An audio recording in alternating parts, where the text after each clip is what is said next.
En Paritarias Libres nos pusimos el objetivo de poder comprender un poco más el complicado y maravilloso mundo y país, obviamente, en el que vivimos, y creemos que es a través de la comunicación y de la discusión, en el sentido positivo de la palabra, en el que podemos lograrlo. Es por eso que hoy sumamos a esta mesa de debate con ideas a Federico Zapata. Hola Federico, Gustazo. bienvenido, ¿cómo estás? Muchas Gracias.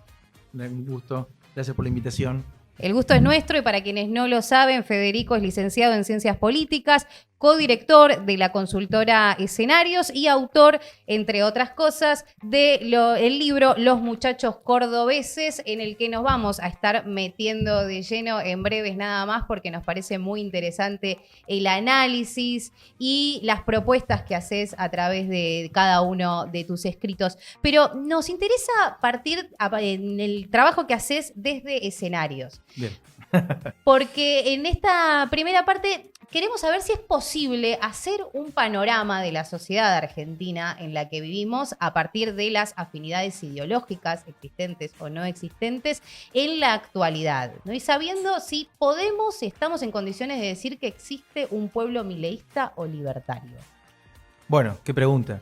A ver, nosotros hacemos dos tipos de abordaje, que son el abordaje, lo que se conoce como el abordaje cuantitativo, que es lo que uno trata de sacar a través de registros que te dan posibilidad de generalizar. Lo normalmente se conoce como las encuestas. Sí. Después tenemos el registro cualitativo, que es el que te permite profundizar algunas cadenas causales o algunas cosas más profundas.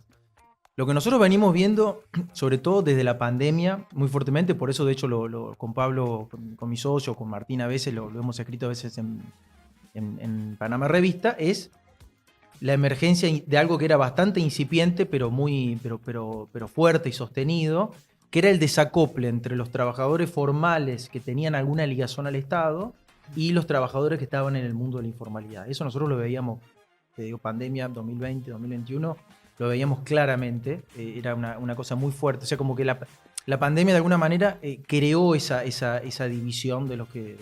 La creó, la marcó. La marcó, probablemente ya estaba, y probablemente la visibilizó y le dio como cierta politicidad, ¿no? Los que cobraban del 1 al 10, para decirlo de alguna manera, y los que estaban como por fuera de ese circuito, a los que además el Estado un poco les había perdido la brújula, ¿no? ¿Se acuerdan de lo que fue el primer IFE? Que nadie sabía exactamente cuánta gente se trataba. Era como si el Estado desconocía una parte de la sociedad y por primera vez la sociedad era consciente de que eso estaba ocurriendo. Entonces yo te diría, a partir de ahí se empieza a conformar algo muy novedoso, muy potente, que a nosotros en las encuestas nos empieza a aparecer. Nosotros tenemos siempre incluimos una pregunta que es cómo se definen políticamente, y ahí nosotros teníamos una especie de catch-all. Nosotros le decimos los politólogos que era Juntos por el Cambio. Juntos por el Cambio no era un partido de identidad, era un partido más bien que juntaba muchas cosas, peronistas no kirchneristas, muchos independientes, radicales, que son identitariamente un grupo chiquito, 3-5%, PRO, que es un grupo chiquito, 3-5%, o sea, era una identidad más bien débil, Juntos por el Cambio. Sí. Después teníamos el peronismo sí es una identidad, Nosotros tenemos hoy más o menos la mitad de los que se definen como peronistas, se definen peronistas kirchneristas, 15%, la mitad de los que se definen como peronistas no kirchneristas, 15%. Está partido eso hoy. En un momento, digamos, cuando nosotros empezamos a medir en 2015, 2/3 eran peronistas kirchneristas y eso se ha ido igualando. Hoy está igualado, digamos, ¿no? Es también una singularidad. Pero claramente el peronismo es una identidad. Están los independientes, que también son una identidad, son más o menos en la Argentina 30%. Si te vas a una provincia, algunas provincias como puede ser Córdoba, Santa Fe, se te van al 40%. La ciudad de Buenos Aires, 40% por arriba de la media. Y después, digamos, en esa emergencia nos empiezan a aparecer los libertarios. Que repito, Juntos por el Cambio no era un partido de identidad, pero esto sí empieza a ser un partido de... Hoy se definen como libertarios alrededor del 15% de los argentinos. O sea, la misma cantidad que se define como peronista kirchnerista. Para que, digamos, entonces, a ver, para responder a la pregunta, ¿hay un pueblo libertario? Bueno, yo creo que a diferencia de Macri, ellos crearon una minoría intensa. Una minoría intensa de 15%, que es un montón. Con lo cual, incluso yéndole bien o yéndole mal a Milei, eso es algo que llegó para quedarse, ¿no? O sea, llegó para quedarse en el sistema político, que es la creación de esa rareza en la Argentina, que es una especie de comunidad libertaria de ¿Podrías identidad. describir algunas características de ese libertario, de ese pueblo libertario? Te diría, a grueso modo, sectores populares, Trabajadores informales. Trabajadores informales de los sectores populares, el núcleo masivo de eso, ¿no? Claramente. Mirá. Trabajadores que pueden ser, digamos desde un programador hasta un Rappi, o sea, digamos, tiene ese horizonte, digamos, de ampliación. Bastante parecido en un punto a lo que era la alianza singular del menemismo. El menemismo era una alianza, una coalición social que tenía ricos y pobres. Era su particularidad. Acá también tenemos ricos y pobres, ¿no? Bastante particular. Y muchos jóvenes, digamos, que se incorporaron a la vida política en los últimos 12 años, en un contexto de estancamiento económico, que ven en esto, digamos, han construido en esto muy socializados en lo digital, o sea, construyen sus propios marcos teóricos en lo digital, y jóvenes. O sea, que a diferencia del menemismo tenemos, si el menemismo era ricos y pobres, acá tenemos ricos y pobres, más Juventud. economía informal. El menemismo era ricos y pobres, pero trabajadores formales. Acá aparece la informalidad claramente, nuevos jóvenes, y te diría, incipientemente, hay que ver cómo termina esto formalizando, pero interior versus AMBA. Eso en el voto de Milei está, o sea, Milei hoy es mucho más fuerte en Corrientes, en Misiones, en Mendoza, que en la capital federal o en la provincia de Buenos Aires, ¿no? Esa es una particularidad de su voto, que era un clivaje que ya estaba presente, pero con todos esos matices se empieza a conformar la minoría mileísta con esas características. Ahora es interesante porque hay un sector del peronismo que es el que sale a querer representar o a tratar de organizar a los sectores informales con en el 2016 la ley del salario social complementario, la creación de las organizaciones sociales, y todas las obras que se hicieron en los barrios populares. Parecería que parte del peronismo es el que quiere salir a tratar de construir referencia y representatividad en esos sectores, y sin embargo no se traduce eso en acompañamiento, en voto. No, Pues no es que el peronismo lo deja al sector informal libre. Y de hecho yo creo que el kirchnerismo, digamos, 2003 a 2015, pongamos el momento más hegemónico, creo que el kirchnerismo se nutrió de las dos cosas, ¿no? Se nutrió de los trabajadores formales, Claro. y se nutrió de trabajadores informales en ese momento muy organizados por los movimientos sociales, etc. Eso evidentemente en los últimos años 12 años esta especie de segunda década perdida de esta inflación, destacamiento con inflación, creo que ahí se rompe, ¿no? Ahí evidentemente hay una ruptura, entonces te queda como una especie de aristocracia obrera, no lo digo despectivamente, sino lo digo justamente que son los que pueden acceder a tener una paritaria formal, a acompañar la inflación, a darle pelea a la inflación, y los que quedan descalzados, que evidentemente no están contenidos hoy ya en los movimientos sociales. El día a día. El día a día, que son como trabajadores. De hecho, en los focos nos salta todo el tiempo, cuando vamos a investigar ese sector, que la primera referencia de ruptura con el Estado es el vecino que recibe un programa del Estado. Es ahí donde empieza, digamos, hay claramente un componente de, si se quiere, de entre comillas, decir, bueno, nosotros estamos en la selva, ustedes están en el zoológico, bueno, vengan del zoológico a la selva. Hay en eso, en la clase baja, en los sectores populares, claramente nos salta todo el tiempo gente que te dice, mira, yo me levanto a las 5 de la mañana para ir a trabajar en un frigorífico y gano 250.000, 300.000 pesos, Sí, y en la este misma tipo de cuadra. lado se levanta a las 11 de la mañana, a las 12 está chupando birra, o sea, eso salta todo el tiempo.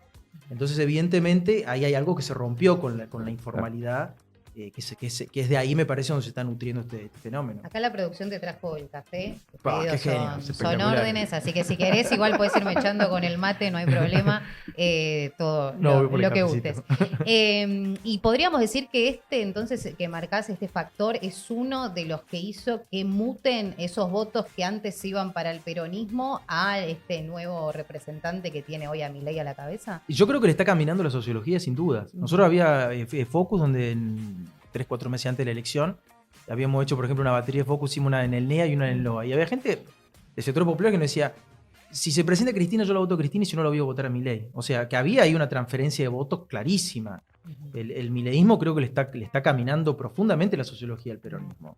Es decir, que no es una cuestión de ideas, sino de representantes. Es una cuestión, yo creo, me parece que es un fenómeno, a diferencia de Juntos, que era una especie de vía a las reformas estructurales de mercado, mucho más gorila, como mucho más antiperonista. O sea, el problema para Juntos era el peronismo. Milei no dice el problema es el peronismo. En eso me parece que él es consciente de que está caminando La casta. esas culturas. El problema es la casta. Entonces, bueno, seguramente hay muchísimas familias, digamos, de origen identitariamente peronista, que sus hijos se están incorporando al mundo laboral, están no sé, como digo, alguno está haciendo delivery, otro está en un Uber, el otro está en una pizzería, en un kiosco, etcétera, que se siente identificado con estas ideas del punto de vista y que tiene un liderazgo que no cuestiona que sean peronistas. Milei me ha sido muy inteligente en ese sentido, ¿no? Él no es contra el peronismo. De hecho, la rispidez que tiene con Macri me parece que tiene más dificultad en algún punto con Macri que con el peronismo. ¿Por qué? Porque me parece que hay como una... No es una... Milei no es un tipo de la clase alta, formalizada, digamos. No es que estudió en Ditela, hizo su maestría en Chicago. Milei de alguna manera es también un poco un roto de la sociedad, ¿no? Y en ese sentido lo veo mucho más cómodo con un Franco, con un Scioli, que con un Macri, que con... Sí, no eligió la batalla también de perseguirla judicialmente a Cristina. Cero. Por No, al cuestiones de revés, corrupción. digamos, uno podría decir, digamos, por lo que ve, que es como que si Macri era gradualismo, esto creo que lo dijo Martín Rodríguez, me parece fantástico, pero decía, bueno, si Macri fue gradualismo y persecución judicial, uno podría decir que Milei es shock y impunidad judicial, claro, en un sentido, digamos, en un sentido pichetista, decir, che, cortémosla con judicializar la política y discutamos un poco cómo sacamos al país adelante. Digo, a grandes rasgos, pero sí, me parece que hay una situación ahí de Milei de interpelación claramente a la sociología peronista. Tengo alguna duda de que su plan económico, su no cosmovisión económica no termine llegando a los sectores que le dieron el voto, estos sectores populares, informales. Va a tener la responsabilidad, si la gente claro, tiene mucha paciencia, va a esperar 8 años, si no 4. Y si no lo resuelve, ese voto puede volver a Cristina, puede volver al kirchnerismo, puede volver a los movimientos sociales o va a buscar otra cosa. Yo creo que mi opinión es que el fenómeno Milei es como el emergente en la superficie de un proceso mucho más profundo socialmente, que era esto que nosotros decía que veníamos viendo. Entonces yo creo que hay un cambio de época que es la sociedad y me da la impresión que este cambio de época va a durar un tiempo largo, con independencia de que le vaya bien, de que le vaya mal, de que dure poco, de que dure mucho. Pero en todo caso lo que hay que lograr son intérpretes políticos de este lugar donde la sociedad se puso. La sociedad me parece que tiene como 2 diagnósticos estructurales, que es el primero, existe una especie de colapso de la dirigencia política tradicional, y ahí entra Milei, digamos, y eso, digamos, le va todo lo que está en la previa de la historia, en la prehistoria del mileísmo. Y el segundo, que existe un colapso de la economía, que digamos que llamémoslo de alguna manera, del orden post-convertibilidad, del orden que funcionó entre el 2001 y Milei. Entonces, en esas 2 dinámicas me parece que aún Milei fracasando, no creo que la sociedad vuelva para atrás, porque es muy diferente al 2015. Ahora creo que la que está liderando no es la política, es la sociedad. Milei es como es la herramienta que hoy encontró la sociedad. Si en algún momento se cansa, va a buscar otra herramienta, pero para expresar, me parece que hay un cambio de época que vino para quedarse. Por más que aparezca la imagen de Cristina. Por más que aparezca la imagen de Cristina, que vos fíjate vos qué particularidad, ¿no? Sí, porque que tanto Cristina como Macri son 2 personas que han sido los que organizaron el sistema, que se cayó, pero son obviamente personas muy inteligentes. Yo considero que por ejemplo, que lo de Moreno es como un principio donde el kirchnerismo está intentando romper, digamos, es como el Irizar que rompe un poco algunos tabúes que tenía el kirchnerismo para permitir después al kirchnerismo moverse ahí. Parece que Cristina está viendo esto, que hay un cambio de época. No sé si lo va a poder protagonizar ella. Yo personalmente soy más bien escéptico. Me parece que tanto ella como Macri forman parte del sistema que se cae y que el peronismo va a tener que encontrar nuevas figuras para protagonizarlo. Pero sí es como es inteligente, me parece que lo ve. Entonces empieza como a tratar de ir al centro. De ir, sí, o al centro o disputar una derecha diferente a la derecha de Milei, buscar los lugares que Milei le deja suelto. Por eso digo, esta aparición de Moreno con las reivindicaciones a Trump, a Bolsonaro, a mí no me parecen casuales. O sea, para mí ahí claramente están jugando hipótesis políticas, ¿no? Mi opinión es que eso hoy, digamos, es como una lectura superficial de Milei, pensar que hacer lo mismo que hace Milei, es como rockero y uno solo, ya fue él. Lo que la sociedad va a ir buscando son formas de dialogar con la nueva sociedad, pero de una manera diferente. Entonces yo creo que ahí es donde está el desafío de la política, pero hoy no hay nada. O sea, hoy el bolillero, uno tira y aparece Milei. Y una centralidad está en su momento hegemónico, ¿no? Como dice, bueno, se le puede ir mal, pero hay un desafío de la política, digamos, de no ser haragana. O sea, de no ser superficial. Y bueno, no, pero le va mal y vuelve lo de antes. Lo de antes no va a volver. En todo caso, digamos, hay que crear liderazgo para que puedan conversar con el presente. Cuando vos dividías al peronismo en 2 mitades, El kirchnerismo, bueno, está claro, está representado por Cristina o por Kicillof, podría ser, podríamos decir. Se fidelizan muy bien. Y la otra mitad Es huérfana. no es Moreno. No. No es Moreno. No. La famosa zona núcleo.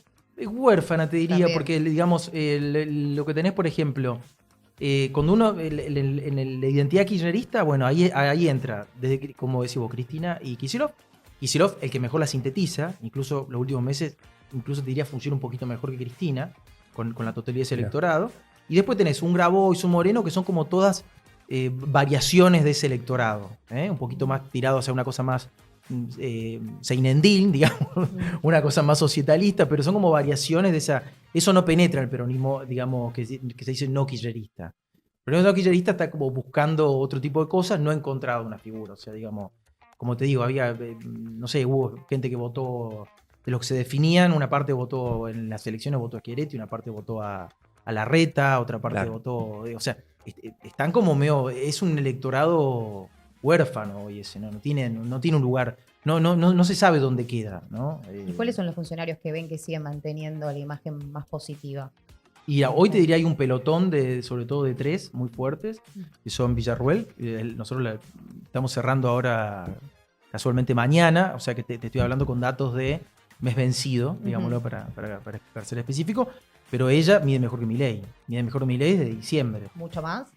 No mucho más, o sea, están los dos arriba de 40 puntos de positiva, tienen menos negativa, Milei polariza un poco más, entonces tiene mejor lo que nosotros llamamos diferencial. La muy buena y la buena, la sumatoria, dividida, restado, la muy mala y la mala, sacamos la regular, a ella le da mejor que a Milei desde diciembre, o sea, ahí, bueno, y expresan cosas diferentes, ¿no? Claro. Entonces ahí, por eso digo, ella, por ejemplo, fíjate que al interior de la Libertad Avanza, su primera especie de interna, ella dialoga con la época, dialoga de otra manera, pero está ahí, digo, ¿no?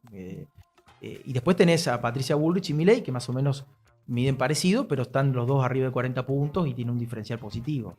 Después para abajo, todo por debajo de 30 de positiva y todo con diferenciales negativos que van desde diferenciales de 17, 20 puntos de diferenciales a diferenciales, no sé, Alberto Fernández, diferencial eterno. Lo nombrabas a Larreta, lo están Sí. midiendo. Lo está estamos de viendo, vuelta. sí, bastante parecido. Lo que le pasa a Larreta es bastante parecido a lo que le pasa a Alberto y bastante parecido a lo que le pasa a Lustó. Es como que son como se los lleva a todos el reflujo de la caída del viejo orden, de la vieja Unión Soviética, se los lleva a todos a ellos. Están con diferenciales muy malos. Nosotros, por ejemplo, Lustó en diciembre lo teníamos muy bien rankeado, medía muy bien. Y después de que tomó esta posición, digamos, hoy está prácticamente con los números de Alberto Fernández. Mirá. Sí, pero ¿cómo puede ser esto? O sea que no le salió bien esa apuesta. Es una apuesta a futuro. Él dijo, me invierto todo mi capital político y veo si con esto en algún momento logro, digamos, disputar la ciudad de Buenos Aires. Pero es una apuesta arriesgada. Hoy, digamos, me imagino que le ha puesto en crisis su rol de presidente de la UCR a nivel provincial, a nivel nacional, porque en las provincias lo deben querer matar. O sea, no. En las provincias la invidencia se dan vuelta y tienen que ir a hablarle a un electorado de la UCR que tradicionalmente es un electorado más de derecha que sus dirigentes.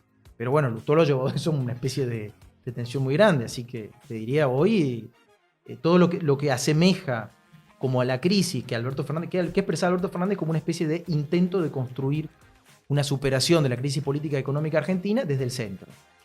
Digo, por eso cuando dicen, no, bueno, esto se lo superas desde el centro, yo digo, cuidado con esa afirmación, porque eso ya existió en Argentina y por frente de todos.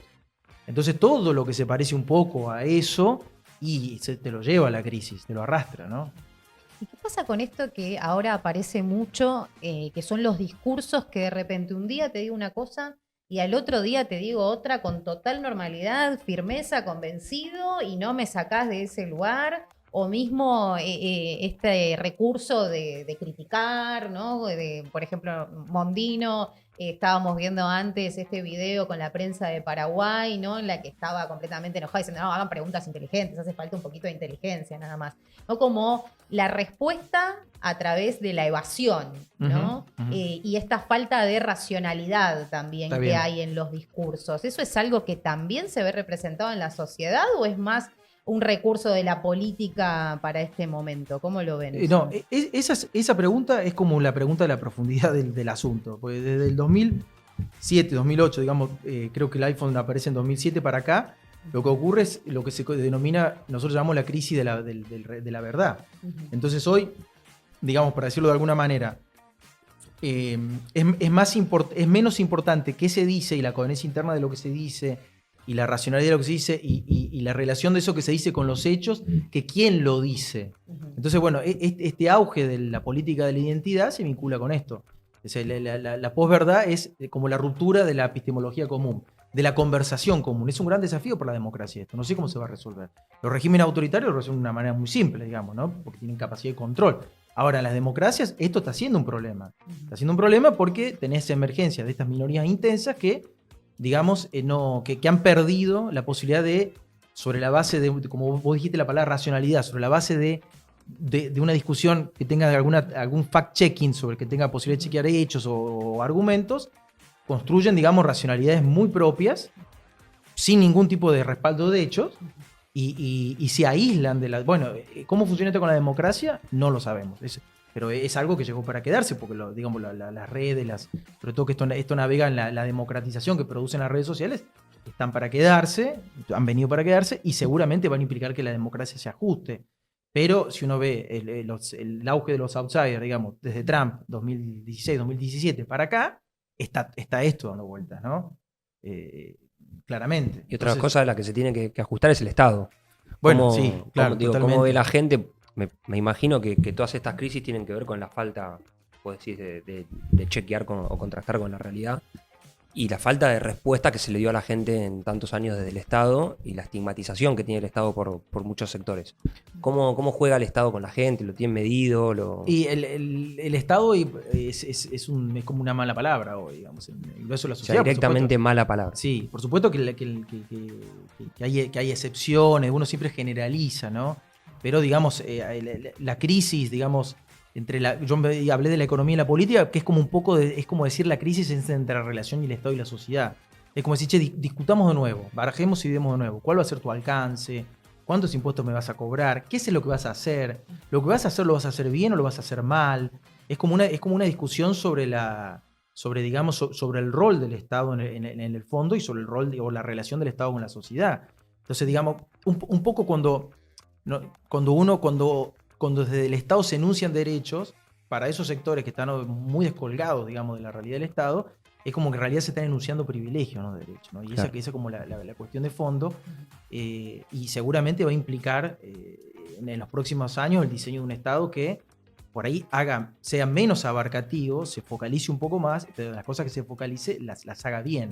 Creo que ese es el punto, ¿no? O sea, un poco recuperar, el Estado es recuperar que el Estado haga cosas bien. Entonces tiene que haber una especie de foco. Por supuesto que este proceso es como la etapa jacobina de la Revolución Francesa, es como todo negatividad, todo destructivo.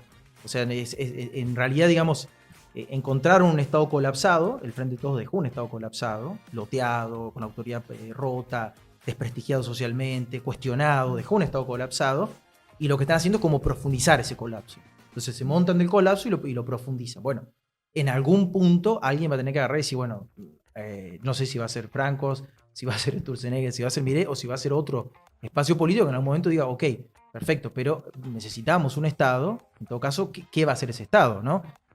Bueno, esa es la gran discusión, pero hoy el Estado es sinónimo del patrón de centralidad que organizó la época entre el 2001 y 2023, que es lo que cayó, que es lo que está en crisis, y obviamente está en crisis también el concepto. Sí, me cuesta pensar que la sociedad tan atomizada, sí, la falta de consensos y la poca respuesta, o los grandes cambios que hay que hacer, vos hablas de no cambiarlo, pero modificar el sistema democrático para que dé nuevas respuestas, el Estado en todo su conjunto. Es tarea de una sola fuerza, es tarea de un gran consenso entre fuerzas, todo un sistema político que no se ve hace años en ningún país, digo, el consenso de las fuerzas mayoritarias para llevar cambios estructurales. No habiendo antecedentes, ¿cómo crees que se puede resolver? Yo creo en los liderazgos, realmente creo en los liderazgos. O sea, yo creo que los acuerdos son importantes, pero los acuerdos tienen que tener liderazgo, digamos. O sea, Argentina en el 83 tuvo un liderazgo, que fue Alfonsín, no puede cuestionar un montón de cosas, cómo terminó la historia. En el 89 tuvo un liderazgo que fue el de Menem. O sea, uno puede cuestionar cosas que no le gustaban, pero lo que no puede cuestionar es que Menem era un liderazgo, digamos, desbordante. Néstor Kirchner fue un liderazgo, organizó una época, digamos, ¿no? Me parece que la discusión sobre cómo se reorganiza para mí tiene un punto importante digamos, el liderazgo es el que de alguna manera permite los acuerdos, construye los acuerdos. O sea, hay un mesías. Y digamos, la sociedad argentina en general, que necesita transformaciones muy fuertes, va a requerir de un líder. No, los procesos políticos que se han dado con liderazgo, ¿no? Digo, si me voy más atrás, Roca, Irigoyen, Perón, es una sociedad, digamos, donde los liderazgos, es una sociedad muy conservadora, a veces tan conservadora que termina la sociedad haciéndola explotar, digamos, porque se forman corporaciones que no permiten el cambio. Y los liderazgos justamente son los que han, en la historia argentina, cuando uno la ve para atrás, son los que han roto sus acuerdos corporativos, y construido nuevos acuerdos, ¿no? ¿Qué hace, digamos, un liderazgo en la Argentina? O sea, no reproduce el viejo orden, crea un nuevo orden. Eso hace un liderazgo en la Argentina, ¿no? Bueno, es el último gran liderazgo que hubo en la Argentina, es Néstor Kirchner. Tenemos ahora un liderazgo que lo evaluaremos en un tiempo, pero me parece que, digamos, no me queda duda de que estamos en una época, tengo dudas sobre si esto es un nuevo orden. Para mí es una pregunta abierta, hay que verlo más a Milei. Pero en todo caso, sí, lo que sí creo es que para organizar un nuevo orden de esta nueva época, se va a necesitar un liderazgo que permita los acuerdos, que los construya, digamos, que los impulse. Eso está por verse. ¿El pacto firmado en Tucumán es un puntapié de ese nuevo orden, nuevo liderazgo? Yo creo que es el primer intento serio de Milei de empezar a construir su propio orden. Es claramente el momento más hegemónico que he tenido. Si uno lo mira simbólicamente, yo en un momento pensaba, la sensación que transmitía era una especie de que había terminado una batalla, que fue la batalla de estos 6 meses por la aprobación de la ley, y los señores, digamos, territoriales, señores subnacionales, iban a hacer como una especie de rendición, una rendición, digamos, política. Yo creo que es un momento político más hegemónico, la firma del pacto, ¿no? Todavía creo que no expresa un orden, porque a mí me parece que para expresar un orden tienen que ocurrir como dos cosas que todavía que para mí están ausentes todavía en mi ley.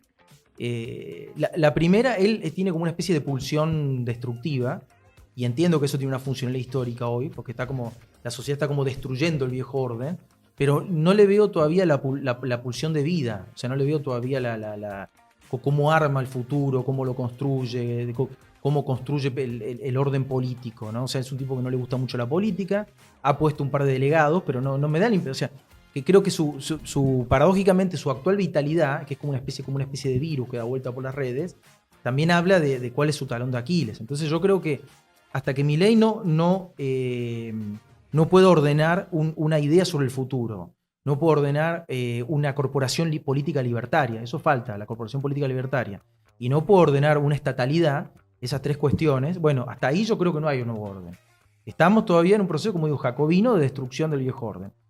No sé si lo va a poder ordenar o si va a ser otra que lo va a terminar ordenando, pero bueno, claramente lo del pacto es sin duda es el momento más hegemónico de Milei, sobre todo porque implica que los actores subnacionales, que hoy son actores importantes, están como acordando, digamos, hicieron primero un experimento de tensionar la agenda entre enero y febrero, vieron que eso era mucho más profundo que Milei, que efectivamente había una cosa profunda en la sociedad, muchos de ellos incluso cayeron 8 o 10 puntos por torearlo entre enero y febrero, y tomaron nota de que efectivamente el cambio era mucho más profundo. Entonces dijeron, bueno, ok, ahora nos tenemos que de alguna manera encontrar una variante de entendimiento con este fenómeno nuevo, y en todo caso construir una oposición que no sea una oposición de veto a la época, que es como no dialogar con la época, sino de complejización de la época. Y bueno, están como intentando eso, veremos si lo logran.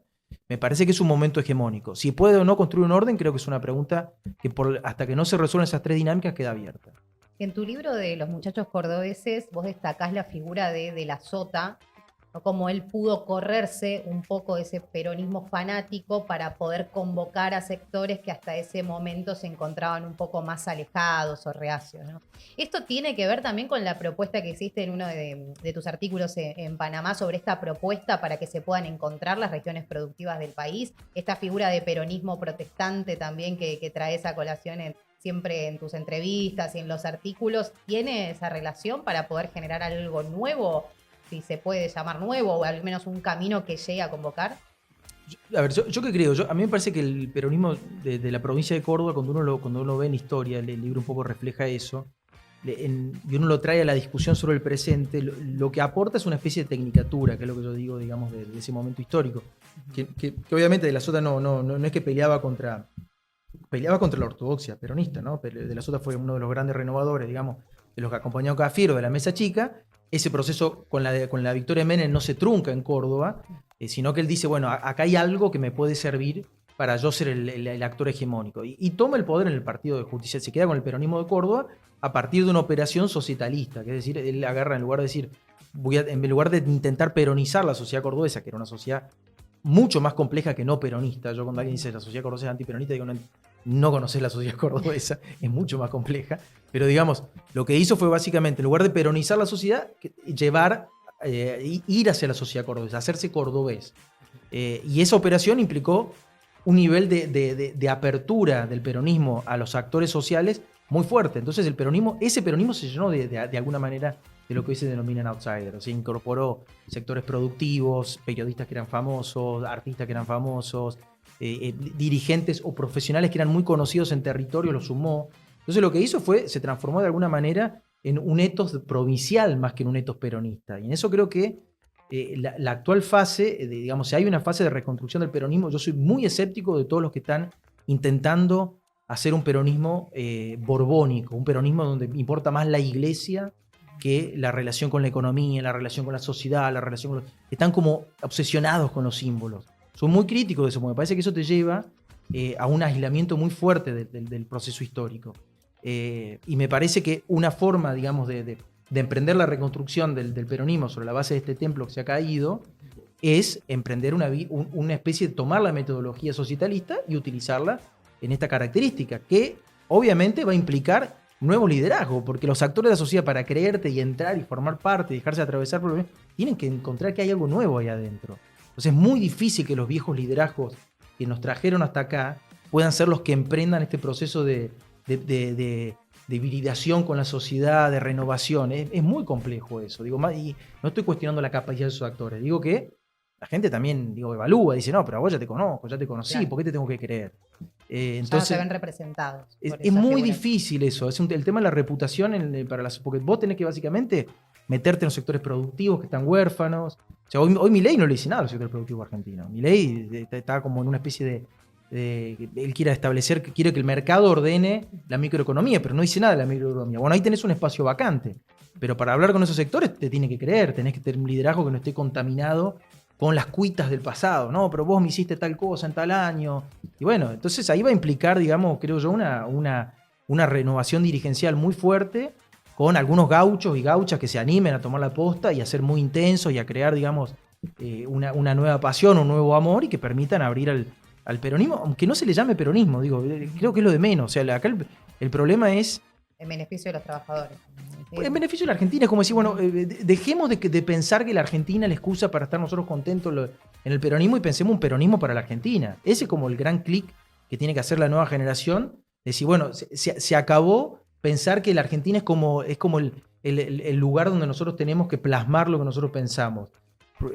Y lo que tenemos que hacer es construir una fuerza política, en todo caso jerarquice la Argentina, la mejore, la desarrolle, la integre, la vuelva más inclusiva, formalice el trabajo, la empodere internacionalmente. Ese es el gran desafío y eso probablemente implica dejar en lado los estandartes un poco, digamos, que es algo que automáticamente te va a ser difícil de escuchar y empezar a hablar de cosas, ¿no? ¿Y lo puede hacer alguien tan vinculado con el kirchnerismo? ¿La apertura puede nacer del kirchnerismo? Es difícil. Es complejo. Para mí es complejo. Yo creo ¿Y por qué crees que el kirchnerismo está anulado en esa misión? Creo que es un... Digamos, hoy Cristina dice hay que eliminar el Estado y viva la libertad. Es difícil que le crean. O sea, es difícil el giro. Entonces me parece que es como complejo. Me parece que Kicillof, que es como lo que mejor mide de ese espacio,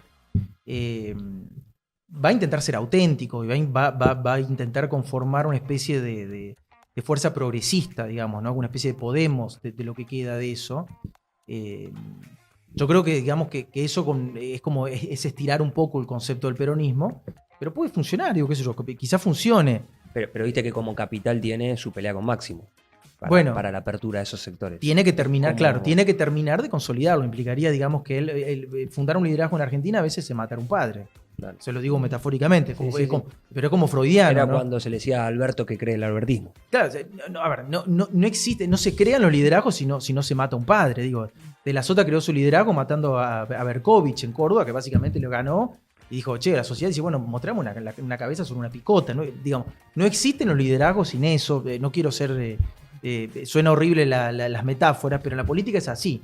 Digamos, Menem le ganó a Cafiero, Duhalde le ganó a Menem, Kirchner le ganó a Duhalde, digamos, y así se construyen los liderazgos. Entonces, el desafío que él tiene es cómo resuelve esa interna en la provincia de Buenos Aires para poder decir, che, bueno, mírenme, porque yo lo digo que Alberto, si lo hubiese hecho, seguramente la gente le hubiese prestado atención, y creo que él, para que le presten atención, va a tener que hacerlo y superar una especie de fobia que hay en el interior del kirchnerismo, que es esta idea que te dicen un poco en off, en las reuniones, dicen, no, bueno, pero ¿y qué vas a hacer con el liderazgo de Cristina y de Máximo? No, bueno, pero un poco se resuelve solo, como que se autorregula y se va a hacer, hermano, eso no se resuelve solo. Eso, claro, y digo, no, se va a pagar solito. Es como es la teoría del descuidista, ¿viste? Como que pasan por el costado, medio calladito, no dicen nada, y le sacan el poder político. No. A Cristina Kirchner no se le saca el poder político como un descuidista. Entonces hay que dar una discusión ahí. Claro.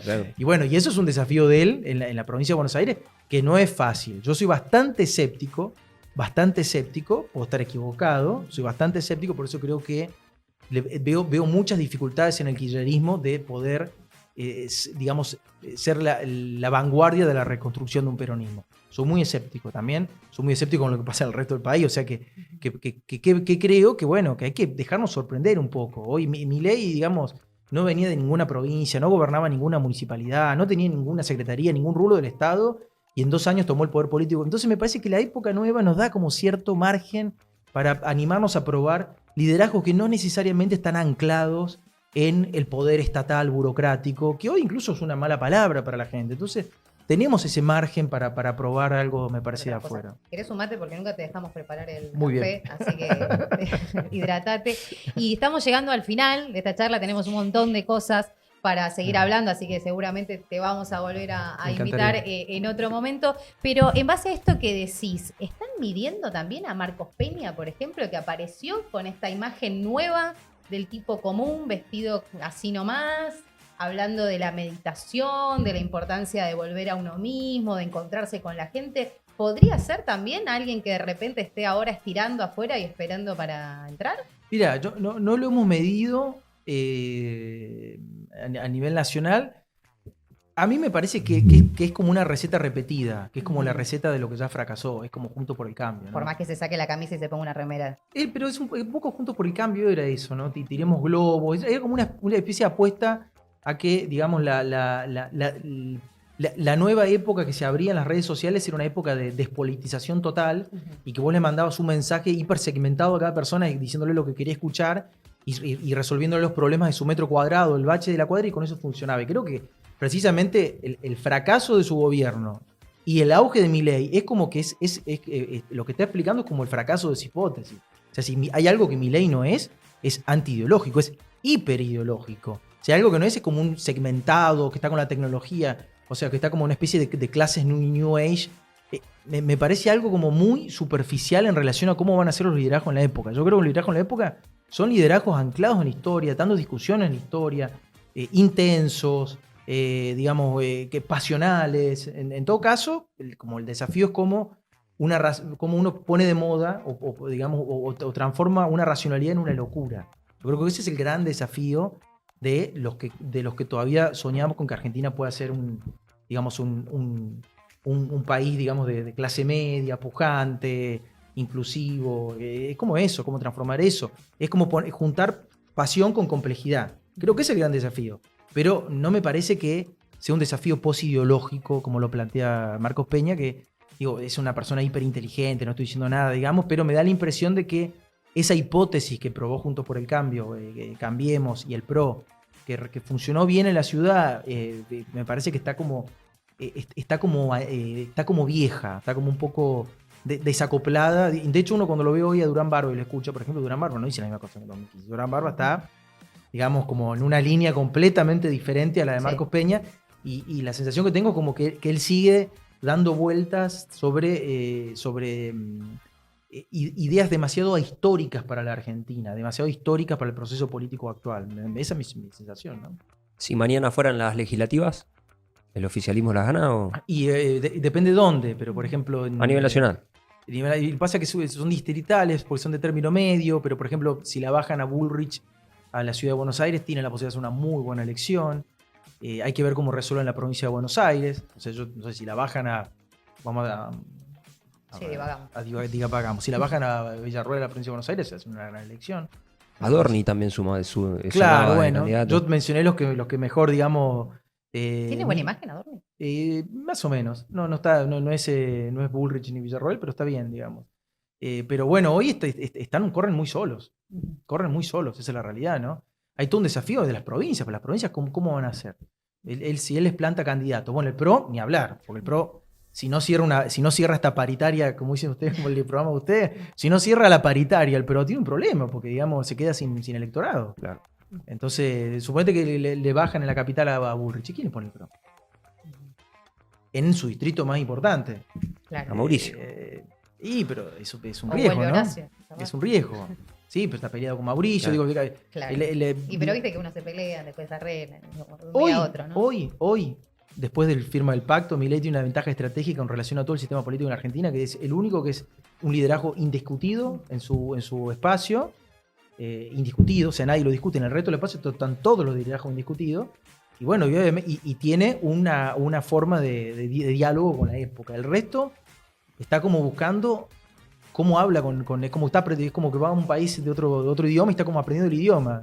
Se confunden, tartamudean. Bueno, él encontró eso y bueno, es un gran desafío el año que viene para la oposición. Bueno, lo analizaremos entonces Encantado. cuando pase. Muchas gracias. No, gracias a usted. La pasé Federico muy bien. Zapata en Paritarias Libres.